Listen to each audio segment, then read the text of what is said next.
Are you considering buying and or playing Wolfenstein Youngblood, but want to be sure it's worth your time and money, as well as being safe for your mental health first? This is the video for you, friend. I'm the CC and let CC play, and this is an Anxious Gamer review.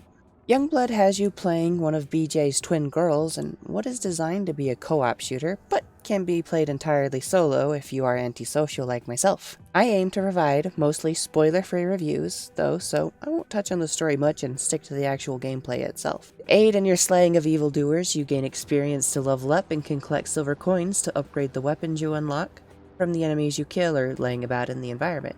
The experience you collect levels you up, and with every level, you get a stacking 2% damage bonus, as well as a skill point you can use to unlock perks.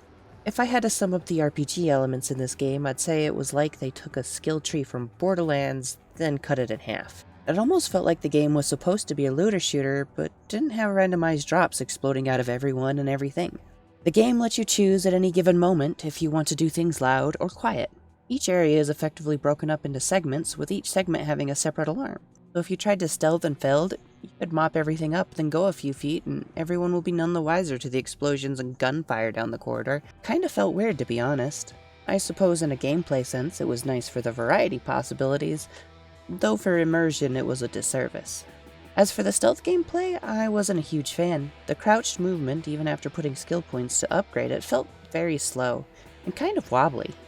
Compared to something like the Dishonored series, it just felt a bit clunky, and the AI wouldn't help in any way, shape, or form to take out people quietly. There is a tagging system, so it was quite a shame you couldn't mark someone and stealth take them both down in unison. Might have made the whole thing a bit more tolerable. Eventually, I gave up on stealthing for the most part and just started guns blazing it. I had put the game on hard, and it wasn't hard in an FPS sense, it was hard in a looter shooter sense, where everything just started to become bullet sponges.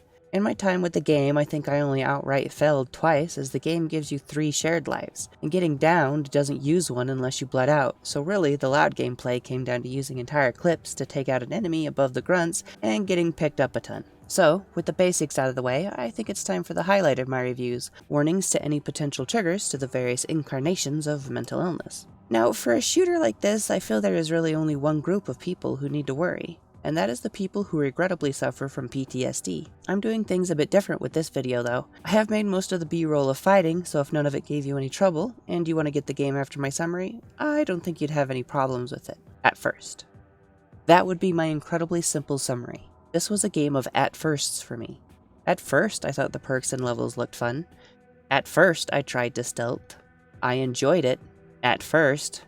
After a handful of hours, though, everything just started to feel very samey. Now, the entire time I played the game, I did it solo, so that probably had some impact on the enjoyment. Everything is more fun with friends, right? Second up, this was my first experience with a Wolfenstein game, so I'm not sure if that would impact my review one way or the other.